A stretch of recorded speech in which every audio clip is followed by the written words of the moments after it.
La economía es un tema destacado entre los políticos.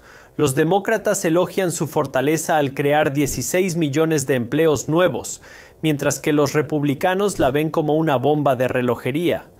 Harris y Biden, según yo creé un milagro económico, lo convirtieron en una pesadilla, pero no vamos a hablar de política. Estoy aquí para hablar de la economía más específicamente. Quiero hablar de lo que está pasando en la economía, de verdad, y si la economía está en un buen estado o en un mal estado, si está creciendo, si se está contrayendo. Desglosando tres partes diferentes. La primera es que quiero hablar de lo que está pasando con el mercado laboral. ¿Cuáles son los cambios que estamos viendo allí? Número 2. ¿Qué está pasando con el gasto, en particular el gasto de los consumidores en nuestra economía? ¿Está esto impulsando un mayor crecimiento de la economía? Y número 3. ¿Estamos viendo crecimiento en la economía? ¿Estamos viendo el crecimiento de las empresas o estamos viendo la contracción? Y voy a hacer esto lo más imparcial posible, que podamos obtener una imagen real de lo que está sucediendo en nuestra economía para ayudarles a prepararse para lo que pueda venir en el futuro. Permítame hablar del mercado laboral y enfocarme en cómo el desempleo ha cambiado en los últimos 3 años. En 2019, la tasa de desempleo era del 3.6%. Luego, en 2020, llegó la pandemia y todo cambió. Alcanzamos un máximo histórico de desempleo cercano al 15%, pero el promedio de desempleo en 2020 fue del 6.7%. En el año 2021, el desempleo promedio fue del 3.9%. En 2022, el desempleo promedio fue del 3.5%. En 2023, el desempleo promedio aumentó al 3.7% y actualmente, en 2024, el desempleo promedio ha subido al 4.3%. Quería mencionar esto porque podemos ver que el desempleo fluctúa, pero lo que estamos presenciando ahora es un aumento constante en 2024, alcanzando cifras no vistas desde la pandemia.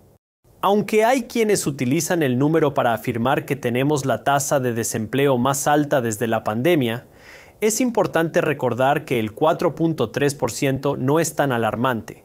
Si bien es más alto que en años anteriores, históricamente sigue siendo relativamente bajo. No debemos perder el sueño por el desempleo, pero sí debemos prestar atención a la tendencia, que es más preocupante que la cifra en sí. La tendencia de que el desempleo está subiendo y el ritmo al que está aumentando más que el número nominal real aquí mismo. Además, también debo mencionar el hecho de que esta cifra de desempleo no siempre es la más precisa para dar una imagen completa de lo que está sucediendo en el mercado laboral, porque no incluye a las personas que están subempleadas o que han estado desempleadas el tiempo suficiente para no encajar en los criterios de esta cifra de desempleo. Pero ofrece una visión inicial de dónde empezar. No solo el desempleo importa en el mercado laboral, sino también los salarios.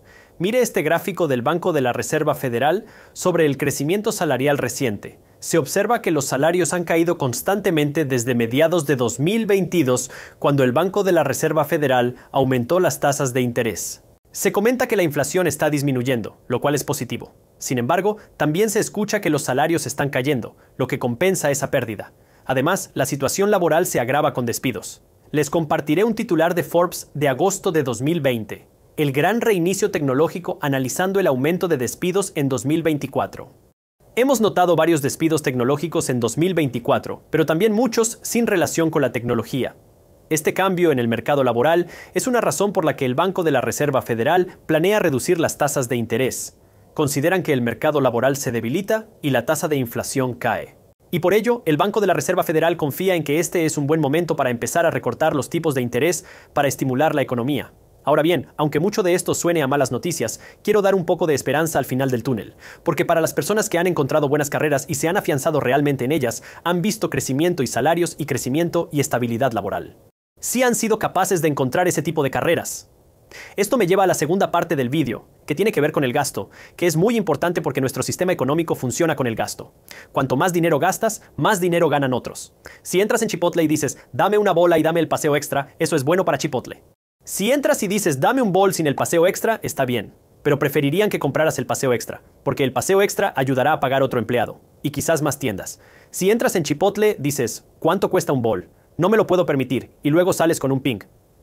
Eso no es bueno para Chipotle porque significa que dejan de ganar dinero. Si dejan de ganar dinero, no pueden abrir más tiendas. Si no pueden abrir más tiendas, no pueden contratar a más gente. Y si no están haciendo dinero, incluso podrían tener que reducir algunas de sus tiendas. Entonces empiezan a ganar menos dinero y tienen que hacer más despidos. Por eso el gasto es tan importante. Pero a lo que quiero que presten atención es a quién gasta dinero en nuestra economía. Ahora bien, esto puede parecer una pregunta obvia, pero uno de los mayores gastadores de nuestra economía es el gobierno. Y luego, por supuesto, tenemos el gasto no gubernamental. Y si realmente quieres entender lo que está alimentando nuestra economía, tienes que entender estas dos cosas. Empezaré hablando del gasto público, porque creo que es más fácil de entender. Según el Departamento del Tesoro de Estados Unidos, el gobierno ya ha gastado alrededor de 5.6 billones de dólares, lo que supone un 6% más que el año pasado.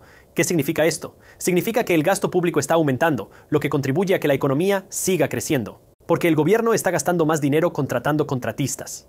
Están gastando más dinero en infraestructuras, en la economía, inyectando este dinero en la economía para mantener la economía en movimiento, lo que es bueno para las empresas, aunque esto tiene un coste porque por supuesto el gobierno no tiene dinero para seguir alimentando todo este gasto adicional, porque si lo tuviera, tendríamos esta deuda nacional de 35 trillones de dólares que tenemos ahora. Así que para alimentar este crecimiento adicional en el gasto, ¿qué hace el gobierno? Se endeudan. Se endeudan ya sea emitiendo bonos del Tesoro a la gente o emitiendo bonos del Tesoro al Banco de la Reserva Federal. Lo que significa que el Banco de la Reserva Federal trabaja para crear dinero de la nada, y luego se lo presta al gobierno de Estados Unidos. Eso es lo que crea la inflación. No estoy hablando de eso en este video, pero entiendan que aunque el gasto del gobierno puede ser bueno para la economía, hay una consecuencia de este gasto del gobierno, que es por supuesto la inflación. Pero voy a evitar eso para los propósitos de este video, para no desviarme demasiado. Pero lo que hay que entender es que el gasto público sigue creciendo, lo que significa que sigue contribuyendo a la economía y al crecimiento económico. Así que si tenemos nuestra economía aquí, que es alimentada por el gasto, alrededor de un tercio de nuestro gasto en nuestro sistema económico es alimentado por el gobierno, que ha estado creciendo, que sigue alimentando la economía. Luego tenemos el gasto no gubernamental, que ha estado por todas partes en los últimos meses. En junio, los datos decían que los estadounidenses se estaban quedando sin dinero y que estaban reduciendo su gasto porque no tenían más dinero que gastar. Pero entonces llegó agosto, y pareció que las cosas cambiaban en agosto, porque entonces salieron las noticias de que los estadounidenses están gastando de nuevo, y el gasto estadounidense está creciendo más rápidamente de lo que se esperaba inicialmente. Por eso hay un poco de mezcla aquí, porque algunos meses estamos viendo crecimiento en el gasto, otros meses estamos viendo un descenso en el gasto. Pero creo que en general, lo que entendemos es que muchos estadounidenses están empezando a sentir el pellizco de la inflación, y no tienen la capacidad de seguir gastando más y más dinero, porque muchos estadounidenses se están quedando sin deuda. Y no tienen los mismos recursos para seguir gastando más dinero porque tienen menos ingresos discrecionales. Eso creo que está bastante bien establecido, pero si los estadounidenses se han quedado sin dinero o no. Eso es un poco de una especie de confusa zona gris que muchos bancos están tratando de averiguar ellos mismos también. Pero no tengas miedo. Aquí es donde hay muchas empresas, por ejemplo, Lowe's y Home Depot, que apuestan porque el Banco de la Reserva Federal reduzca los tipos de interés porque creen que esto va a impulsar un mayor gasto. ¿Por qué? Porque cuando los tipos de interés bajan, a la gente le resulta más fácil y atractivo pedir dinero prestado. Recordemos que vivimos en una economía basada en el gasto, que no solo depende del efectivo, sino también del crédito. Y cuando los tipos de interés bajan, los préstamos a crédito son aún más baratos. Así que si es más barato endeudarse, más gente se endeudará. Cuando Macy's tiene una venta, más gente quiere comprar sus jerseys. Cuando no tienen rebajas, menos gente está interesada en adquirirlos. Lo mismo sucede con la deuda. Cuando es más barata, hay más personas interesadas en pedir dinero prestado. Es por eso que empresas como Lowe's y Home Depot no pueden esperar a que el Banco de la Reserva Federal reduzca las tasas de interés. Cuando esto sucede, más personas optarán por un refinanciamiento en efectivo o una línea de crédito hipotecario. Así podrán utilizar ese dinero para remodelar su cocina, baño u otras áreas. Diversos tipos de proyectos de mejoras para el hogar están a la espera de una posible reducción de los tipos de interés por parte del Banco de la Reserva Federal. Esto podría impulsar el gasto y, en consecuencia, aumentar el crecimiento económico, según las expectativas. Sin embargo, se ha observado cierta confusión en relación al gasto en los últimos meses, lo que podría ser un factor que haya impulsado dicho crecimiento. Lo que hemos visto es que muchas empresas han estado impulsando más ofertas de valor, más ofertas de descuento, que no habíamos visto desde antes de la pandemia, porque muchas empresas, especialmente las empresas de descuento, se han dado cuenta de que la gente ha estado apretando con el dinero, así que han estado empujando más de los menús de valor. Incluso Walmart ha dicho que sus ventas han aumentado porque cada vez hay más ricos que compran en Walmart. Así que tómalo por lo que vale. Y esto me lleva al tema del crecimiento y las empresas. Ahora, si volvemos a lo que el Banco de la Reserva Federal dijo en julio, dijeron que la economía se estaba enfriando. Ahora, por supuesto, las empresas son las que conforman la economía porque tienes que gastar dinero en las empresas. Y sabemos que el gasto es lo que alimenta a las empresas. Pero quiero profundizar un poco más en las empresas y el crecimiento empresarial aquí, porque hay una cosa a la que quiero que presten atención, especialmente con las empresas, cuando se trata de tipos de interés, que es la deuda. Y la razón es porque las corporaciones no obtienen una hipoteca a tipo fijo a 30 años como cuando vas a comprar una casa. Los arrendadores comerciales obtienen préstamos de reajuste en lugar de hipotecas a tipo fijo a 30 años. Durante los años 2020 y 2021, cuando los tipos de interés históricamente bajos, casi todas las corporaciones y arrendadores comerciales refinanciaron su deuda. Estos préstamos suelen tener una duración de 3, 4, 5 a 7 años. Y así tenemos una gran cantidad de deuda corporativa comenzando a reajustarse.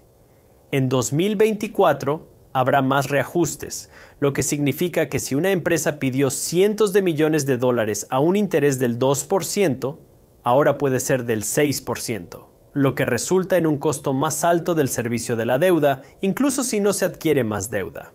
Pero el costo del servicio de la deuda es mucho más alto debido a las altas tasas de interés sostenidas con bienes raíces comerciales. Muchos propietarios comerciales refinanciaron préstamos al 2, 3, 4%, pero ahora enfrentan préstamos con tasas potenciales de 6, 7, 8 o 9%. En estas situaciones, normalmente se trasladan los costos más altos a los consumidores. Es decir, si los negocios tienen costes más altos, suben sus precios. Si un propietario dice que los precios son más altos, lo repercute a los inquilinos, lo que está bien en tiempos de bonanza. Pero ¿qué pasa cuando los consumidores no tienen la misma capacidad de gasto? ¿Qué pasa si eres propietario de una oficina y no tienes muchos inquilinos y los que tienes no tienen capacidad de pago? Esto es algo a lo que hay que prestar atención porque ahora, al mismo tiempo, el Banco de la Reserva Federal está hablando de recortar los tipos de interés de estas deudas. Así que hay un montón de empresas y un montón de propietarios comerciales que están sentados en el borde de sus asientos preguntándose cuán agresivo va a ser el Banco de la Reserva Federal con estos recortes de tipos de interés y cuántas veces van a recortar los tipos de interés, porque esto puede tener un gran impacto en sus líneas de fondo, porque si los tipos de interés se reducen agresivamente, entonces tal vez sus deudas no son tan caras como pensaban que iban a ser, y no se convierte en este gran agujero rojo en sus estados financieros como podrían haber pensado. Así que no sabemos lo que va a pasar aquí, pero lo que sí sabemos es que las empresas y los propietarios comerciales tienen una gran cantidad de deuda que se está preparando para reajustar. Lo que sí sabemos es que el Banco de Reserva quiere bajar los tipos de interés. Lo que no sabemos es cuánto y cuántas veces se basa en eso, que va a afectar a la medida en que estos propietarios comerciales, la medida en que estas empresas van a ser afectados por el reajuste de estas deudas. Por supuesto, les mantendremos informados sobre el mercado, mi boletín financiero gratuito. Tengo un enlace a eso abajo en la descripción. Trabajaré para mantenerte actualizado aquí también. Pero esas son las cosas que usted quiere prestar atención a cuando usted está realmente tratando de entender lo que está pasando en la economía. Y basándome en eso, quiero hacerte una pregunta. ¿Qué piensas de la economía? ¿Estamos en un buen lugar o en un mal lugar? Házmelo saber en los comentarios de abajo. La vicepresidenta Kamala Harris dice que quiere subir los impuestos más específicamente. Quiere subir los impuestos a ciertos individuos. Ella quiere aumentar los impuestos a los inversores. Quiere aumentar los impuestos a las empresas. De esa manera, ella puede ayudar a financiar ciertas exenciones fiscales y deducciones fiscales. En cuanto a los impuestos individuales, hay 4 cambios principales que ella propone. Número 1. Comprar una casa